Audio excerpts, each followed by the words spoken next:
오늘 본문의 말씀은 주는 그리스도시요 살아계신 하나님의 아들입니다. 이 고백과 연관이 있습니다. 본문의 사건이 기록된 장소는 베다니에 있는 나병 환자 시몬의 집이에요. 이 사건의 내용을 또 다른 성경 마가복음이나 요한복음에 기록이 되어져 있어요. 그런데 누가복음에 기록된 사건은 전혀 다른 사건입니다. 예수님 공생의 초기에 가버나움에서 일어난 사건이고, 본문은 토요일 전, 고난주간 토요일 전에 일어난 베다니에서 일어난 사건이에요. 본문은 예수님이 자기에게 향유를 부은 여인을 칭찬합니다. 똑같은 사건인데 제자들은 그 여인을 보고 분개를 합니다. 오늘 이 내용을 가지고 여러분과 저는 나는 하나님께 헌신하는 사람, 하나님께 그리스도로 고백하는 사람들에게 칭찬하고 격려하는 사람인지, 아니면 나보다도 더 헌신하고 나보다도 충성하는 사람에게 내 안에 자존심이 비틀어져서 분개를 하는 사람인지. 두 번째 질문은 나는 향유를 부은 여인의 모습으로 복음을 위해 헌신하고 있는 자리에 있는지, 과거가 아니라 지금.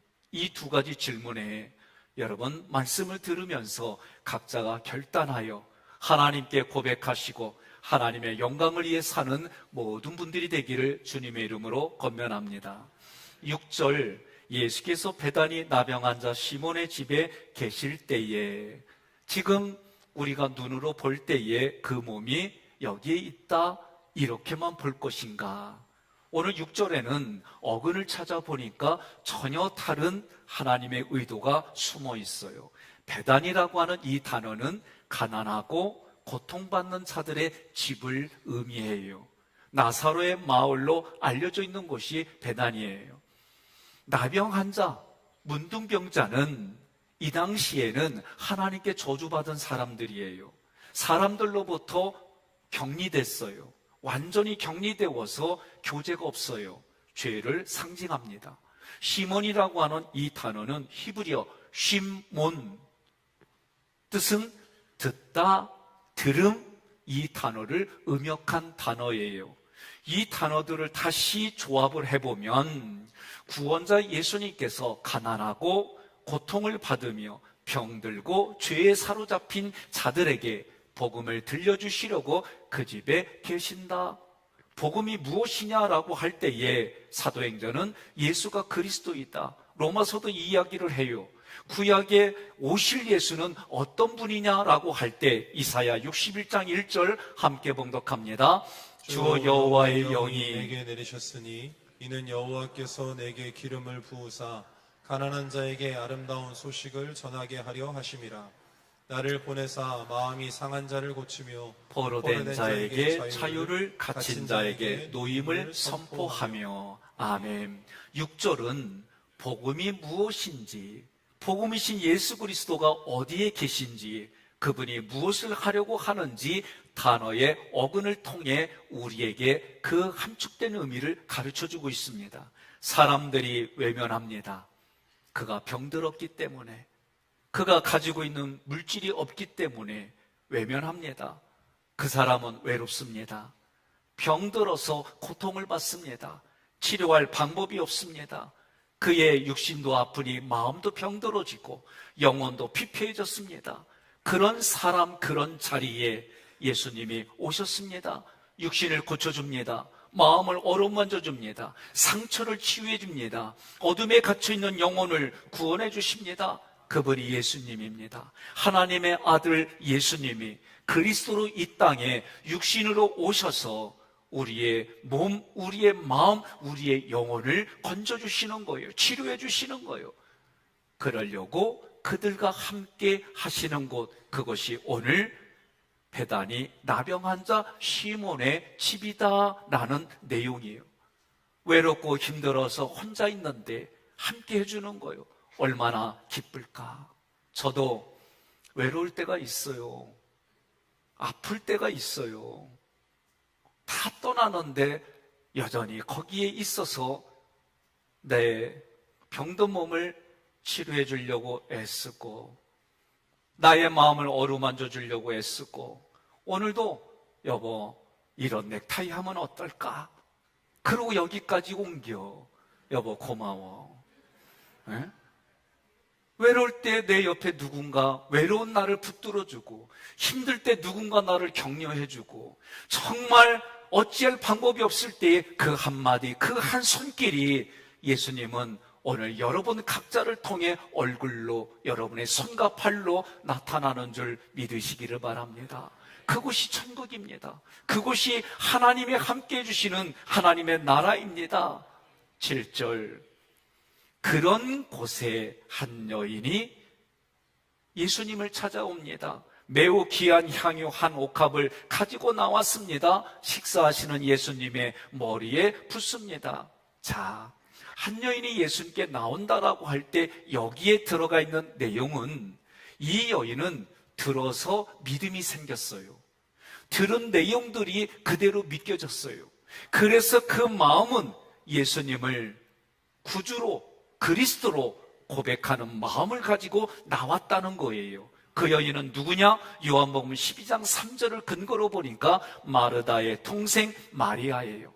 마리아가 향유 한 옥합을 가지고 나와서 식사 중이신 예수님 머리에 향유를 붓습니다. 마리아가 가져온 향유는 수액으로 만들어진 기름으로 방향제예요. 어떤 분은 이분을 모략으로 표현하기도 하는데 이 방향제가 부드러운 대리석으로 만들어진 병 안에 담겨 있어요. 깨지면은 휘발성이 있기 때문에 그 향이 다 퍼진다는 거예요. 이러한 향유 옥합은 매우 비쌉니다. 희귀합니다. 그래서 귀인들에게 드리는 선물로 고가예요. 그 당시 노동자가 1년을 벌어서 쓰지 않은 값에 해당되는 향유 옥합이라고 말을 해요. 지금 예수님이 식사 중이라고 그랬습니다. 유대인들에게는 두 가지 모습이 있습니다. 식사할 때. 첫째는 식탁이 없기 때문에 자리에 앉아서 식사를 하는 경우가 있고, 부자들의 잔치, 부자들의 축제에는 왼팔을 이렇게 상에다 기대요. 다리는 쭉 뻗고. 우리 집에서는 이렇게 했다가는 난리가 나요. 여기는 문화예요. 여기는 그들의 습관이에요. 그래서 다리를 쭉 뻗고 이렇게 음식을 먹는데 내가 한번 해봤어요. 많이 힘들어. 소화가 안 돼. 우리 애들이 이렇게 하면 뼈대 있는 집안에서 절대 그게 용납이 안 되는 거예요. 그런 의미일까? 자, 지금 예수님은 상체를 비스듬히 기댄 자세를 취해서 나사로의 동생 마리아가 식사 중에 계신 예수님의 머리에 향유를 붓는 거예요. 이런 행위는 그 당시에 가장 귀한 손님에게 관례에 따라서 존경을 표하는 모습이에요. 마리아는 예수님께 가장 큰 존경과 영광을 돌렸습니다. 그 내면은 내가 지금 예수님은 죽으러 가시는 예수님, 십자가에 죽으시는 어린 양이신 그 예수님을 자기가 마음으로 믿고 최고의 경배와 최고의 모습으로 예수님을 대접하는 거예요. 8절에 제자들이 보고 분개하여 이르되 무슨 의도로 이것을 허비하느냐라고 말을 합니다. 제자들이 보았습니다. 이 보았다는 의도는 영적으로 본다는 그런 뜻이에요. 분개했습니다. 화를 불가같이 냈습니다. 이르되는 논리적으로 말한다는 거예요. 홧김에 말한 게 아니에요. 화가 났지만 논리적으로 조목조목 말하는 내용이 무슨 의도로 이 향유 옥합을 허비하느냐라고 말하는 거예요. 한 여인이 예수님께 보인 존경과 영광의 표현이 또 다른 사람들, 그것도 예수님과 함께하는 제자들에게는 분개하는 마음이 된 거예요. 마태는 무엇을 말하려고 하느냐? 제자들이 영적인 무지를 말하는 거예요. 눈으로 본다, 육체의 눈으로 보는 것이 아니라 이렇게 하는 그 의도를 하나님의 관점으로 깨달아져서 보는 일들이 없고, 영적인 수준은 육신을 위한 수준밖에 안 다는 거예요. 육신과 혈액의 혈기에 속한 그 수준이 지금 제자들의 수준이다라고 마태는 보여주는 거예요. 12절에 예수님께서 자신의 장례를 위하여 마리아가 향유를 부었다라고 말씀했어요. 장례라는 단어는 엔타피아조라는 단어인데, 이 단어는 사람이 죽은 후에 치르는 장례를 할 때에 이 단어가 쓰여요. 지금 예수님이 살아있어요. 살아있는데 이 단어가 쓰였다는 얘기는 예수님이 앞으로 그리스도로 어린 양으로 죽으시는 그것을 상징으로 지금 행했다라고 말하는 거예요. 생각해 보십시오. 예수님이 하신 말씀을 기억나게 하고 깨닫게 하는 것은 성령의 역할이라고 그랬어요. 이 여인이 유대인의 남자에게 이렇게 할 수가 없어요. 이렇게 한다고 하는 것은 죽음을 각오하고 가는 거예요. 안희숙 씨가 지은 책의 제목입니다. 죽으면 죽으리랐다. 그렇게 갔더니 이 편이 뭐라고 그래요? 그런데 안 죽어요. 오늘 여러분, 나는 죽으면 죽으리라겠다 하는 마음으로 갔지만, 그러나 실제는 내가 죽은 게 아니라 예수님이 내 대신 죽고 내가 살고, 이제는 내가 죽고 예수님이 사는 그런 인생이 펼쳐지는 거예요. 성령이 마리아에게 임해서 예수가 너의 그리스도이다, 예수가 구약부터 예언했던 그 메시아가 오늘 내 눈앞에 있는 예수가 그리스도이다 라고 가르쳐주고 깨닫게 해주셔서 그 감동으로, 은혜로 마리아가 향유의 옥합을 준비해서 예수님 앞에 온 것이다 라고 보는 거예요. 예수님은 이미 자기의 죽음과 부활을 26장 2절에서도 먼저 말씀해 주셨어요. 예수님이 죽으러 가는 십자가의 자리, 그 자리는 어떤 자리냐? 사망의 왕을 이기는 자리예요. 그 자리는, 그 자리에 예수님은 생명의 왕으로 십자가에 달리셨습니다. 성경에, 다른 성경을 찾아보니까 예수님이 십자가에 매달렸는데 그 머리에는 패가 있는데 무슨 패라고 그러냐면 죄패라고 돼 있어요.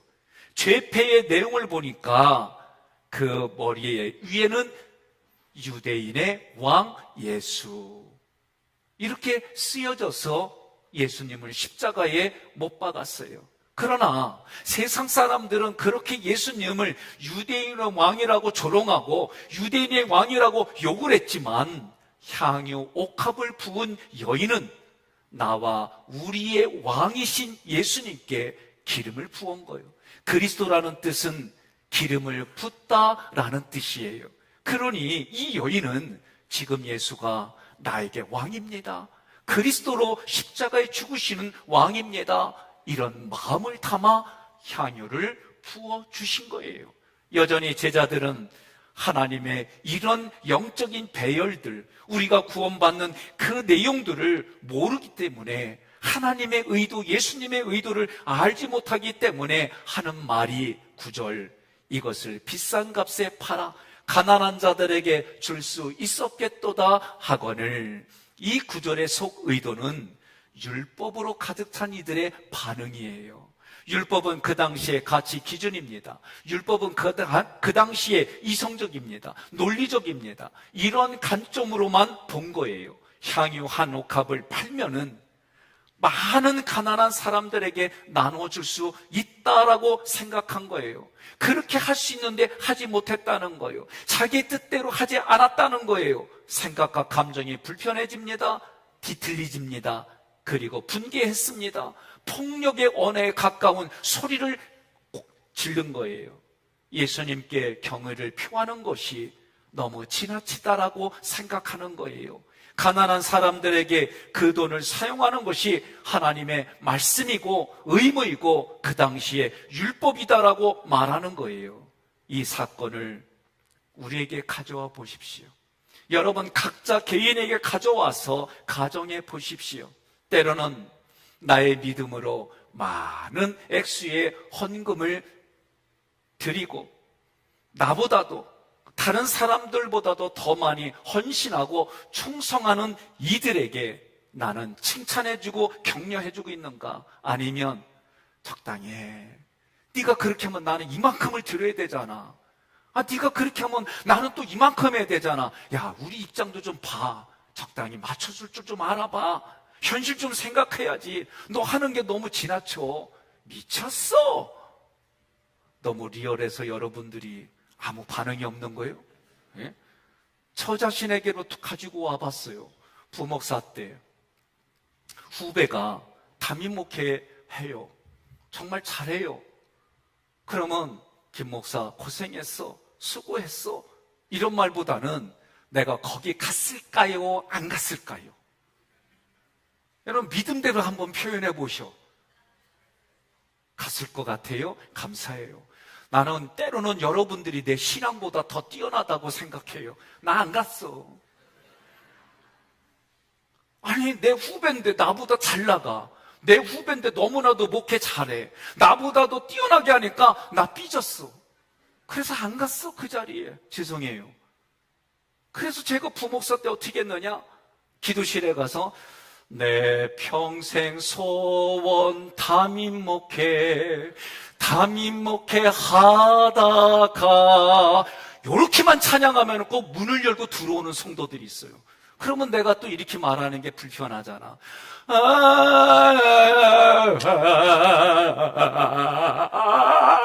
이랬다니까. 참나. 그런데 하나님은 참 신기해. 이렇게밖에 안 했는데 소문은 백성영 목사님은 언제 가든지 기도하는 자리에 있어. 언제 가든지 우리 성도들을 위해 눈물을 흘리며 기도해. 나 그 하나님 참 신기해. 내 의도와는 상관없이 이렇게 소문이 났네. 남의 일이라고 아멘도 안 하시고 뒤돌아보니까 이런 얘기들이 언제부턴가 불편해지는 거예요. 나만 그랬나 했더니 지난번에 오신 손희성 목사님도 부목으로 있으니까 신경질을 겁나게 부렸대. 그리고 담임 가서 다 용서를 빌고 여기 와서도 미안하다고 그러더라고. 나 위로받았어요. 나만 그런 줄 알았더니. 여러분, 이거는 내가 오늘 말씀을 내 걸로 가져보니까 이래. 여러분들은 어떻습니까? 정말 신앙생활을 열심히 하는 이들에게 잘했어요. 정말 고생했어요.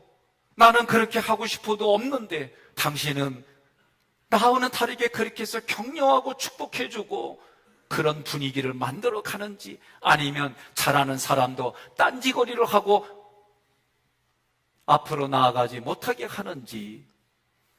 지금 가난한 자들에게 줄 수 있었겠도다. 이 단어는 디나마이라는 단어인데 미완료형이에요. 무슨 얘기냐? 제자들이 계속해서 아쉬워하는 거예요. 안타까워하는 거예요. 그것이 화가 됐어요. 그것이 마음에 뒤틀려져 있어요. 이 구절은 요한복음 12장 4절로 6절에 보니까 돈계를 맡고 있던 가룟 유다가 한 말이에요. 가난한 사람들을 도우려는 생각이 아니라 요한복음에서는 그 돈을 훔치려는 의도로 한 말이다 그랬어요. 그런데 진짜 돈을 훔치려고 하는 걸까? 이 안에는 다른 의도가 있는 겁니다. 여인이 그 향유옥합을 자기 가룟 유다와 그들에게 맡기면 제자들은 그것으로 팔아가지고 여인이 주는 게 아니에요. 말은 여인이 주는 건데 실제는 내가 하는 거예요. 자기가 하는 거예요. 남의 돈 가지고 자기의 한 것처럼 생색을 내는 거예요. 자기가 대접을 받는 거예요. 그런 모습 속에서 이게 뒤틀려져 가지고 지금 마음이 불편하다라고 하는 의도가 이 안에 숨겨져 있는 거예요. 구원자 예수님께서 겉으로는 가난한 자를 위하는 거지만 그의 속마음까지 다 뚫고 계시면서 하시는 말씀이에요. 그러면서 10절은 어떤 의도냐? 예수님을 만나면, 예수님을 믿으면 이 여인처럼 살아간다. 옆에 분에게 이렇게 인사합시다. 예수님 만나면 나처럼 사는 거 보면 돼. 그러세요. 아니 왜 나만 보고 가만히 있어요? 옆에 분에게 얘기하라고. 예수님 믿으면 나와 같은 정도의 수준이 된다. 그렇게 얘기하세요. 창피하더라도 부족하더라도 오늘 선포하십시오. 그러면 그 선포한 것이 지금이 하나님과 연결돼서 나는 그렇게 살아가는 거예요.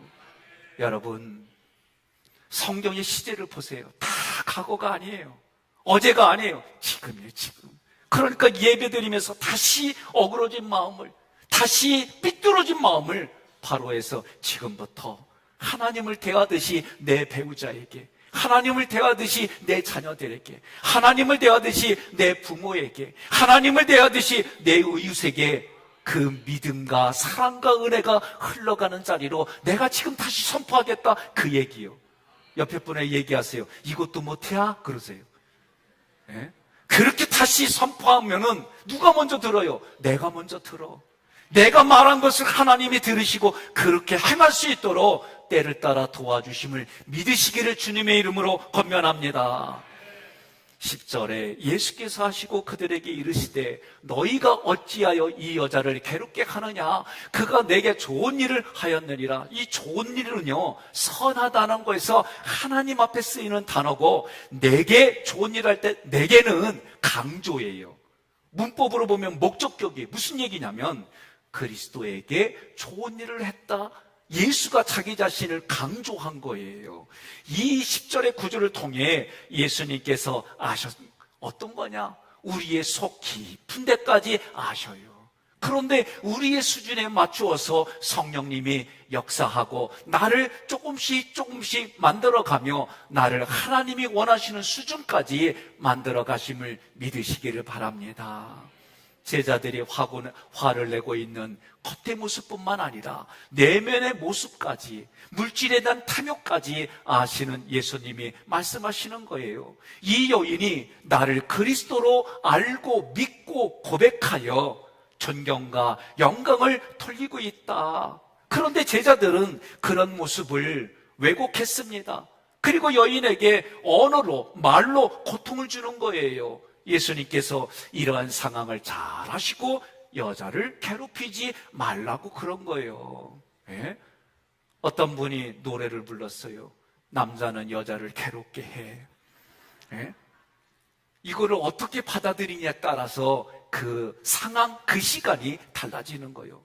예수님은 여자의 마음을 위로해 주셨어요. 내게 좋은 일을 하였다는 얘기는 나를 그리스도로 본 그 여자가 그리스도에게 선한 일을 했다, 그렇게 표현하는 겁니다.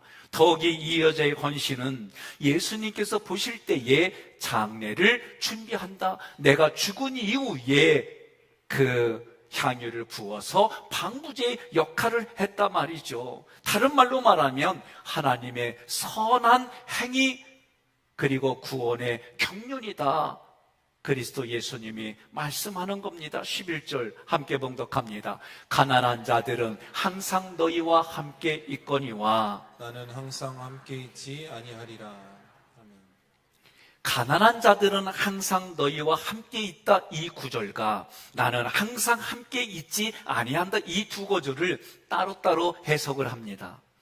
가난한 자들은 항상 너희와 함께 있다, 이 구절은 가난한 자들에 대한 구제는 하나님의 명령이므로 항상 해야 한다. 구원받은 사람은, 예수님을 아는 사람은, 성령님의 은혜를 아는 사람은 구원을 받은 사람으로서 하나님과 깊은 교제를 하기 위하여 가난한 사람들을 구제하는 일에 애쓴다는 거예요. 지난주부터 제가 말씀드리는 거예요. 이제 우리가 업체가 선정이 됐습니다. 이 업체를 위해서 우리가 기도하는 거예요. 그런데 제가 성경을 공부하고 물려받은 유산 중에 하나가 뭐냐? 우리가 그렇게 하면 거기에서도 11조를 떼서 어려운 교회에 땅을 사거나 건축을 하거나 그 일들을 행하는 것이 제 마음에 부대끼는데 나도 쉽게 이거를 결단을 못 하겠어요. 그래서 자꾸 선언하는 거예요. 우리 장로님들이 목사님, 이 일들이 진행되기 전에 헌신 예배를 드립시다 그랬어요. 이 헌신 예배를 드린다는 건 나에게 있어서도 이런 생각입니다. 여기 와가지고 교회 빚을 내가 또 하니까 내 빚이 돼버렸어요. 요새는 뭐라고 그러냐면 기도할 때 하나님 빚이잖아요. 하나님이 해결해 주세요. 내가 하려니까 안 보여요. 내가 하려니까 너무 힘들어요. 하나님 빚이니까 하나님이 해결해 주시고 하나님이 해결해 줄 믿고 옆에 분한테 그래요. 아직도 내 것으로 가지고 있니? 물어보세요. 에? 저도 이게 쉽지는 않아요. 왜? 이 나라의 정부가 몇 년 전에 교회 대출은 다 막아놨어요. 교회는 대출을 받을 수가 있는 구조가 아니에요, 지금. 공산주의도 아닌데 이게 뭐지? 지금 많이 힘들어요. 그럼에도 불구하고 하나님 앞에 해야 될 일들이 있기 때문에 선언을 하는데, 이젠 더 이상 내가 하나님 내 거 아니에요. 하나님의 것이니까 하나님 해결해 주세요. 이렇게 기도하니까 마음에 용기는 생기지만, 여러분, 우리가 함께 이 일에 기도하고 해야 돼요. 제가 어렸을 때 기억은 학교 다니기 전이요. 할아버지, 아버지가 한 가정이, 그리고 몇 사람들이 둔북교회 다니다가 그 시골에 다시 교회를 개척을 했어요. 목사님을 모시고 했어요. 그리고 교회가 건축을 하고 여러 가지 지을 때마다 강구하면 자동적으로, 여러분 기억나십니까? 기둥을 3가지로 묶어가지고 거기에 끈을 달아서 모래를 두면은 이걸 흔들어대고 그거 가져가고, 제가 어리니까 내가 할 수 있는 대로 벽돌을 찍어 놓으면은 그걸 말렸다가 그걸 들고 한 장 한 장 같이 옮겼던 것이 저의 어렸을 때 교회에 대한 나의 최고의 모습이었어요. 내가 할 수 있는 게 아무것도 없기 때문에, 내가 할 수 있는 것이 아무것도 없기 때문에 내 노동력이라 생각도 안 했어요. 내게 있는 거, 내가 할 수 있는 거, 그렇게 어른들 틈바구니에 조그만 거 하나라도 붙들어서 갔다가 하고, 어른들이 제가 욕심내면 야 다친다 하나씩 날로, 이렇게 했던 것이 저 어렸을 때 기억이에요. 오늘 여러분과 저는 이제 교회가 업체를 정하고 이 일들을 진행하지만, 하나님 물질도 주시고 이 일을 하는 사람도 안전한 일들을 해야 되고 여러 가지 일들이 있어요. 아파트가 이제 거의 완공에 이르니 우리가 겉의 모습만 해서 민원이 들어오지 않으려고 이 일들을 고민하고 계획하고 준비하고 있어요. 그러나 여러분들의 관심, 여러분들이 하나님 앞에 함께 기도하는 거, 벽돌 한 장을 날른다는 그 마음으로 함께 기도해 주지 않으면 이 일들은 사람의 일이 돼버려요. 하나님이 계획하고 하나님이 만들어가고 이 일을 위해서 여러분과 제가 주님의 일입니다. 주님이 하십니다. 주님이 함께 합니다. 이 마음을 가지고 여러분 통참하시기를 바랍니다. 그래서 내려갈 때 명단 좀 써요. 나 기도하겠다고 이 시간에 내가 못 오면 내 집에서 그곳에서도 내가 기도하겠어. 이런 마음으로 우리가 함께 해야 됩니다. 저는 우리 교회를 기억하면 가장 첫 번째 떠오르는 이미지가, 제가 면접 보러 온 날이 있어요.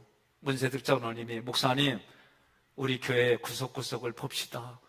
그래서 저하고 같이 구석구석 문 열면 기도하는 분들이 계셨어요. 그 시간에도 이제 이 교회에 새로 담임 목회자를 위해서 기도해 주신 분들, 저는 이게 계속 떠올라요.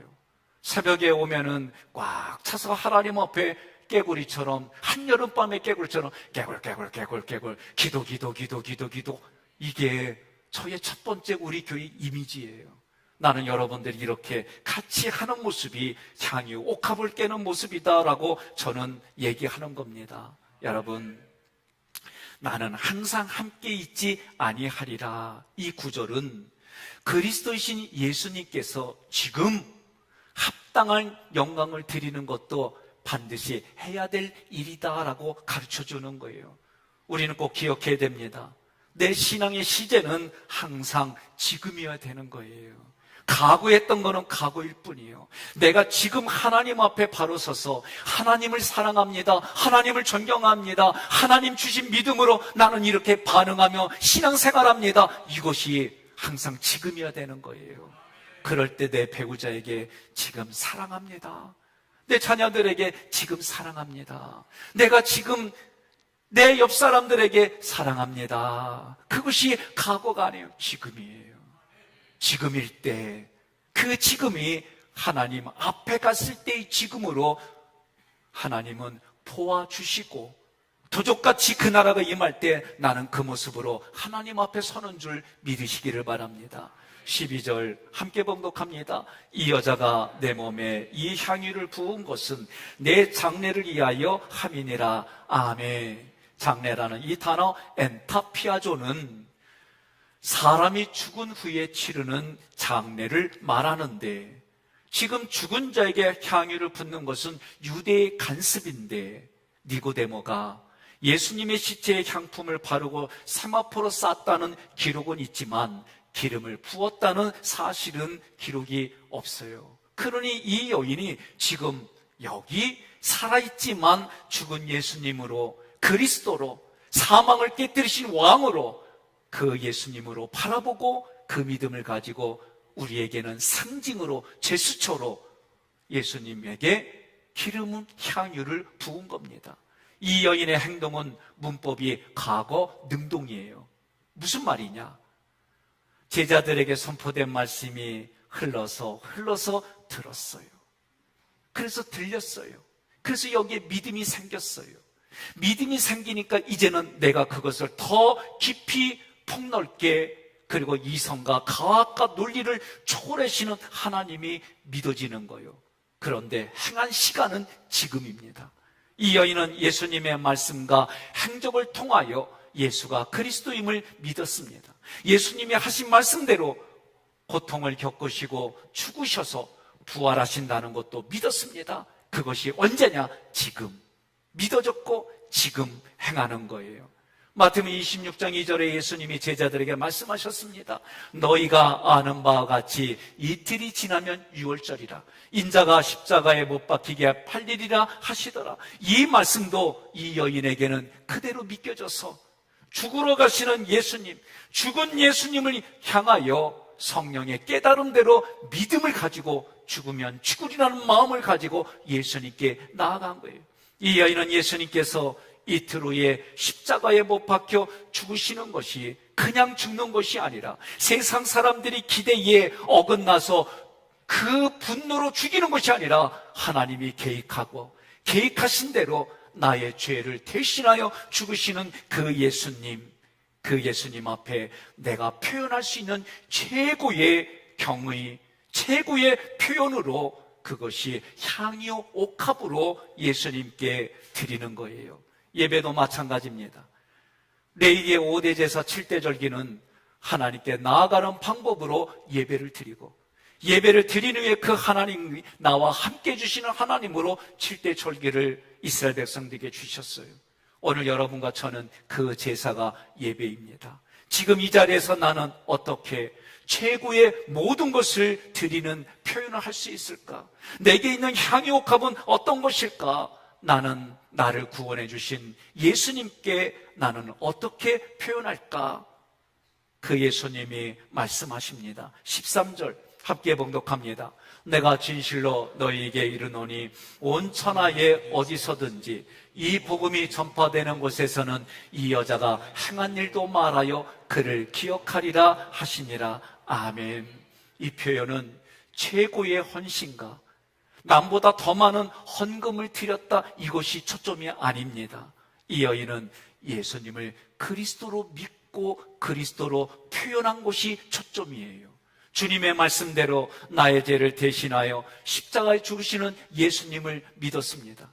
그 죽음으로 나를 사망에서 구원하시는 예수님을 믿었습니다. 선지자의 예언대로 행하시는 예수님을 믿었습니다. 그 예수님의 사랑으로 얻은 은혜, 받은 은혜, 그래서 내 삶에 기쁨이 넘치고 기쁨과 감사가 넘쳐서 다시 예수님께 향유 옥합을 드렸다는 이 모습이 여러분과 저에게 내게 있는 향유 옥합 주님께 드릴 때에 이 말씀은 복음이 내게 들려지고 주는 그리스도시요 살아계신 하나님의 아들입니다라는 이 고백과 아울러서 이제는 예수님을 섬기는 마음으로 배우자에게, 예수님을 섬기는 마음으로 자녀들에게, 예수님을 섬기는 마음으로 부모님에게, 예수님을 섬기는 마음으로 이웃에게 희생과 섬김의 모델을 이 여인을 통해 지금을 살아가는 우리들에게 말씀하시는 겁니다.